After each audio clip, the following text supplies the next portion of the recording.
नमस्कार दोस्तों, easy learning में आपका फिर से एक बार बहुत बहुत स्वागत है। कल हमने देखा था कि कल तक हमने लगभग 2 या 3 लेक्चर से मेरे ख्याल से हमने देखा था कि शंट जनरेटर को पैरेलल में कैसे कनेक्ट करना है। ये हमने प्रोसीजर देखी थी।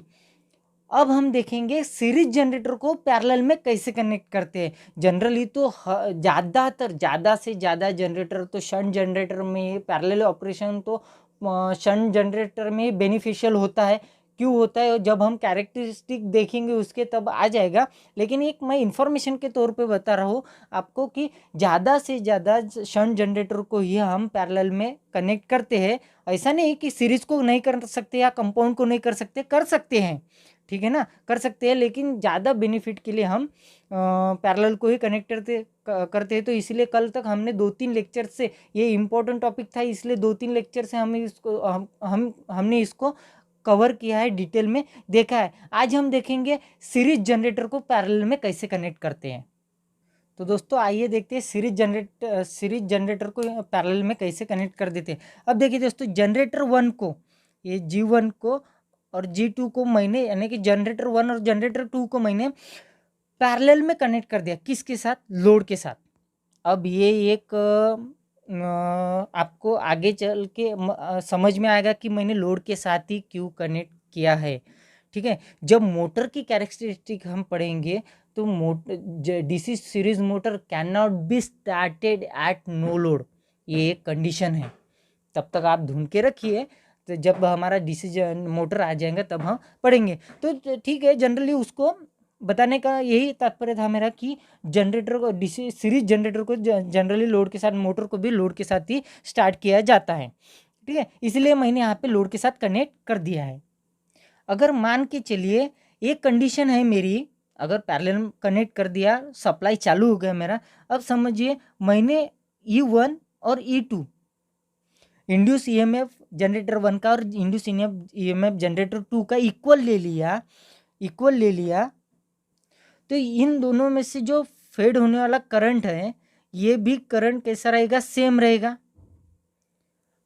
क्यों? और इनके पास, दोनों के पास रेजिस्टेंस भी सेम होंगे।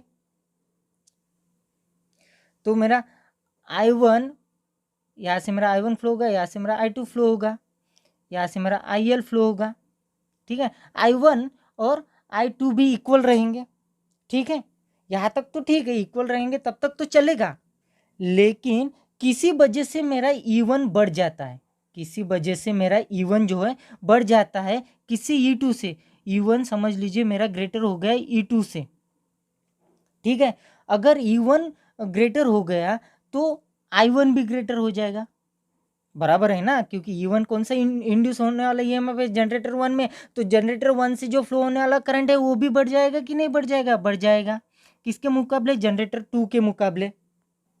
अगर समझ लीजिए इनिशियल कंडीशन में ये हो गया तो ये फर्दर इंक्रीज होता ही रहेगा, क्योंकि अगर समझ लीजिए E1 और बढ़ गया तो I1 बढ़ गया, I1 बढ़ गया तो फिर से E1 बढ़ जाएगा, क्योंकि ये पैरेलल में कनेक्टेड है। और फील्ड वाइंडिंग कैसे है? सीरीज में। अगर समझ लीजिए एक टाइम में E1 बढ़ गया तो I1 बढ़ गया, I1 बढ़ गया तो फिर से E1 बढ़ जाएगा, फिर से E1 जो है बढ़ जाएगा E2 के मुकाबले, और फिर से I1 बढ़ जाएगा। इसके वजह से फिर से I2 के मुकाबले I1 बढ़ जाएगा। ऐसा चलता ही जाएगा। कब तक? ये कंडीशन ऐसी आ जाएगी कि ये कम होते इतना कम हो जाएगा कि ये मेरी मोटर जो है सप्लाई देने की बजाय सप्लाई लेना चालू कर देगी। जी हाँ दोस्तों, सप्लाई देने की बजाय सप्लाई लेना चालू कर देगी, यानी कि generator to act as a motor. एक ऐसी कंडीशन आएगी कि generator to act as a motor work करेगी, क्योंकि इतनी वीक हो जाएगी, क्योंकि सप्लाई यहाँ ज़्यादा से ज़्यादा यहाँ से, क्योंकि डीसी सीरीज जनरेटर का तो यही कैरेक्टरिस्टिक है, यही स्पेशलिटी उसकी। जैसे जैसे लोड इंक्रीज होते जाता है वैसे वैसे उसका करंट भी इंक्रीज होते जाता है, क्योंकि वो सीरीज में होती है, उसकी फील्ड वाइंडिंग जो है सीरीज में होती है। इसीलिए ये एक इसमें से करंट बढ़ते जाएगा, ये ईएमएफ जो है इंड्यूस होने वाला ईएमएफ जो है वो भी बढ़ते जाएगा, तो करंट बढ़ते जाएगा। ये जो साइकिल है वो इंक्रीज होते होते होते होते एक कंडीशन ऐसी आएगी कि ये जनरेटर जो है इतना, इसका करंट इतना कम हो जाएगा, इतना कम हो जाएगा सप्लाई करना, कि ये करंट देना छोड़ देगी, करंट लेना स्टार्ट कर देगी। अगर समझ लीजिए ये मोटर करंट, ये सप्लाई देना छोड़ दिया और सप्लाई लेना अगर स्टार्ट कर दिया, तो ये किसमें ये कौन सा काम करेगी, मोटर का वर्क करेगी कि नहीं। इसी वजह से ये क्या हो जाएगा, शॉर्ट सर्किटेड हो जाएगा। अगर ये एक जनरेटर भी हमारा शॉर्ट सर्किटेड हो गया, समझ लीजिए ये जनरेटर जनरेटिंग का वर्क, ये मशीन जो है M1 अगर मेरा जनरेटर का वर्क कर रहा है और M2 मेरा मोटर को वर्क कर रहा है, अगर दोनों पैरेलल में कनेक्टेड है, तो मेरा शॉर्ट सर्किट होगा कि नहीं होगा, लोड के अक्रॉस में शॉर्ट सर्किट ऑकर होगा। अगर ये नहीं होना है, इस कंडीशन को अवॉइड करना है हमें, ये शॉर्ट सर्किट को, तो हम क्या कर देते हैं, यहाँ पे इक्विलाइजर रॉड लगा देते हैं।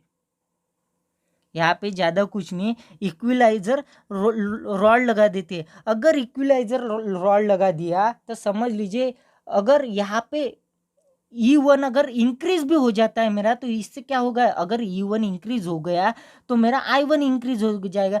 I1 जब इंक्रीज हो जाएगा तो ये क्या करेगा, लोड की तरफ जाने के बजाय यहाँ से करंट फ्लो कर देगा, यहाँ से करंट फ्लो कर देगा। इसका मतलब अगर I1 बढ़ता है तो I2 भी बढ़ जाएगा, I2 बढ़ता है तो E2 भी बढ़ जाएगा, यानी कि दोनों की EMF भी इक्वल रहेगी और करंट भी इक्वल रहेगा।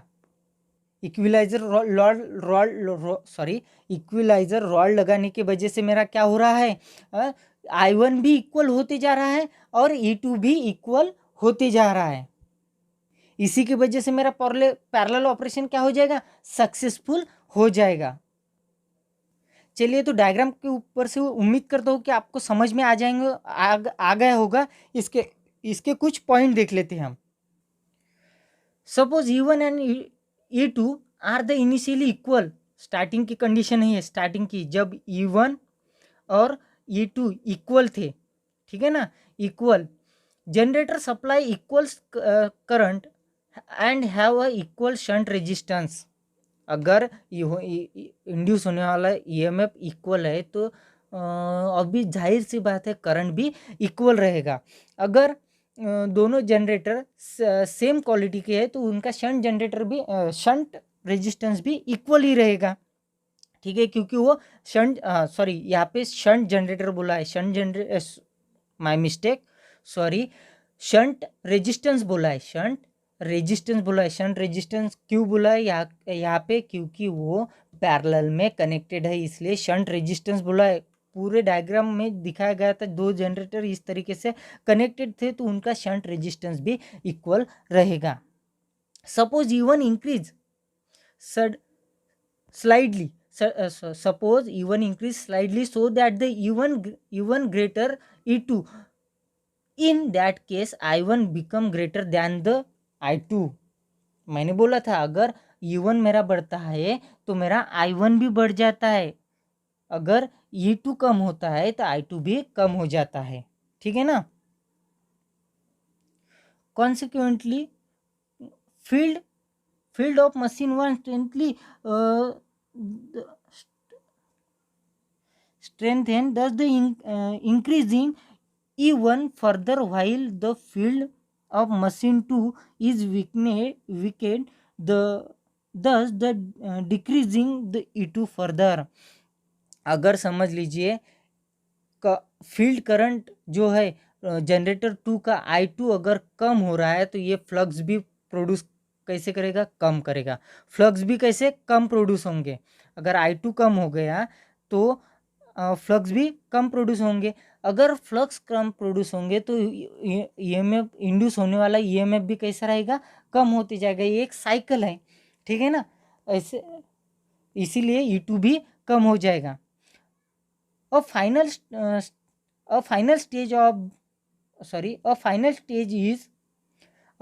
stage is reaches when the machine 1 supplies not only whole load but also supplies the power to the machine 2। Machine 2 को भी सप्लाई करेगी और लोड को भी सप्लाई करेगी पावर। कौन? अकेली जनरेटर, अकेला जनरेटर 1। इसका मतलब मशीन 2 क्या बन गया मेरा? मोटर। पावर सप्लाई लेता कौन है? मोटर। और देता कौन है पावर सप्लाई? जनरेटर। ये तो अब तक तो आपको अच्छे से समझ में आ गया होगा और आना भी चाहिए। We start running as a motor, we start running as a motor, वो मोटर की तरह वर्क करना चालू कर देगी।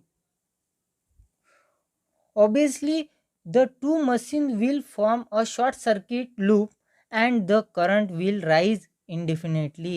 शॉर्ट सर्किट होने के बाद क्या हो जाता है? करंट इंक्रीज हो जाता है। अगर एक जनरेटर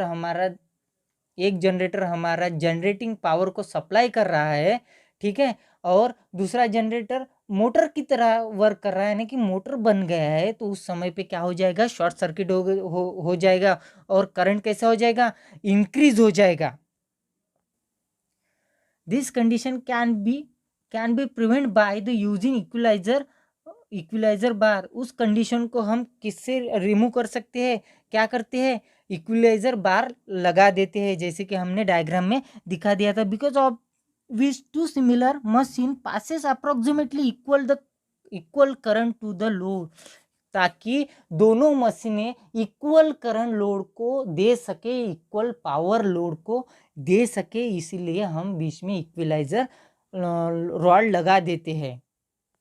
तो दोस्तों इस तरीके से हम सीरीज जनरेटर को पैरेलल में कनेक्ट करते हैं। उम्मीद करता हूँ कि आपको अच्छे से समझ में आ गया होगा। आज के लिए बस इतना ही। कल फिर नए टॉपिक के साथ मिलते हैं। धन्यवाद।